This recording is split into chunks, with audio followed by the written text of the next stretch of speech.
पाकिस्तान की दमनकारी नीति उसके एक और विभाजन की वजह बनने जा रही है।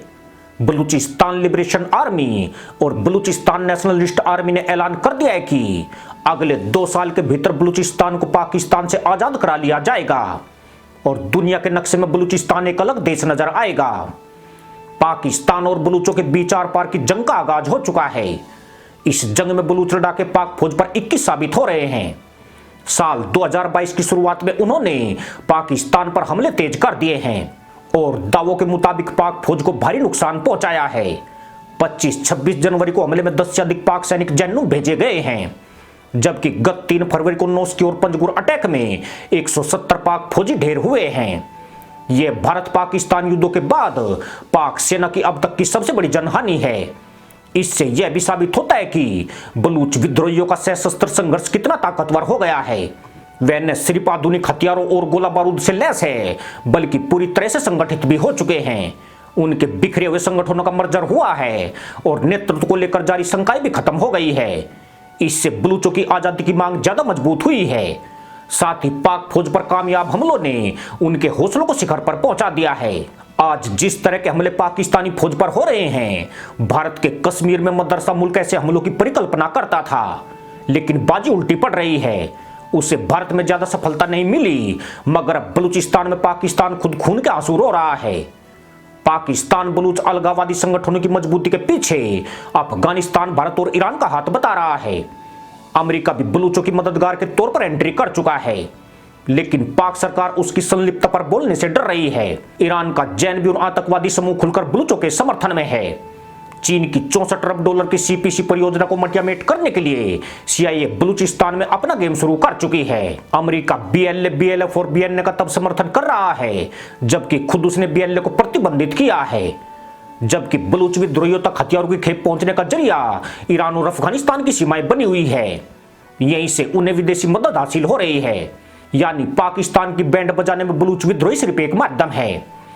उनको पीछे से कई देश फुल सपोर्ट दे रहे हैं, अन्यथा गरीब बलूचों में इतनी ताकत नहीं है कि वे इतने बड़े हमलों को अंजाम दे सके और दुनिया के आधुनिक हथियारों का जखीरा जुटा सके। बलूच विद्रोही गुरिल्ला युद्ध के लिए जाने जाते हैं। आज उनकी अपनी संगठित सेना तैयार हो चुकी है, जिसमें 6 से 7 हजार लड़ाके हैं। ये इतने प्रशिक्षित और पारंगत हो चुके हैं कि पाकिस्तान के 1 लाख सैनिकों पर भारी पड़ सकते हैं। बलूचों का जज्बा यही है कि मरने के लिए तैयार है, पर झुकने को हरगिज तैयार नहीं है। बलूचिस्तान प्रांत की विशालता, व्यापक पहाड़ों और अप्रयुक्त इलाकों के साथ यह प्रांत आतंकवादी संगठनों के फिर से संगठित होने के लिए सबसे उपयुक्त स्थान है। बलूच विद्रोही इसी का इस्तेमाल पाक फौज से लड़ाई में कर रहे हैं।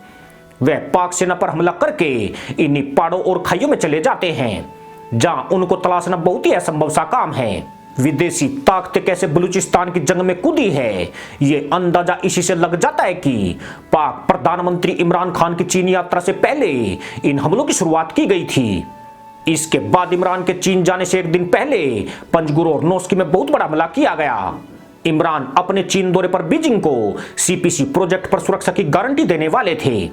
वे इस प्रोजेक्ट को शुरू कराने के लिए जिनपिंग को तमाम आश्वासन देने की तैयारी कर चुके थे, लेकिन बलूचों के बड़े अटैक ने पाकिस्तान का सारा खेल बिगाड़ दिया।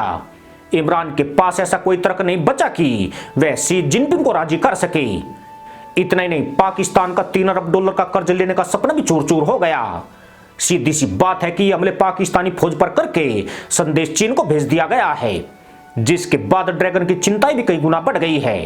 पर इन घातक हमलों के बाद पाकिस्तान फिर से उस राह पर बढ़ चला है जिससे बलूचिस्तान की आजादी का मार्ग और प्रशस्त हो जाएगा। पाक फौज निर्दोष बलूच नागरिकों पर अत्याचार की नई श्रृंखला शुरू कर चुकी है। वे निर्दोष महिलाओं, बच्चों और बलूचों पर जुल्म कर रही है। इसी महीने में 150 से ज्यादा महिलाएं, बच्चों और युवकों को पाक फौज ने अगवा कर लिया है। दावा किया गया कि इनमें 32 लोगों की हत्या कर दी गई है और महिलाओं के साथ पाक सैनिक बलात्कार कर रहे हैं। बलूच दहशत में हैं और अपनी जान बचाने के लिए इधर उधर भाग रहे हैं। सेना का कहर फिर से उन पर टूटने लगा है।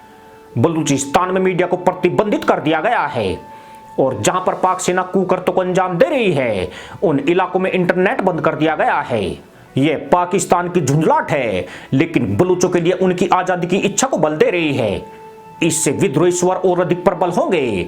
साथ ही अलगाववादियों की स्थापित सेना में नए लड़ाकों की भर्ती की राह आसान हो जाएगी, क्योंकि जब जब जुल्म बढ़ता है और उसकी सीमाएं पार होती है तो जमीर को जंग का ही विकल्प नजर आता है।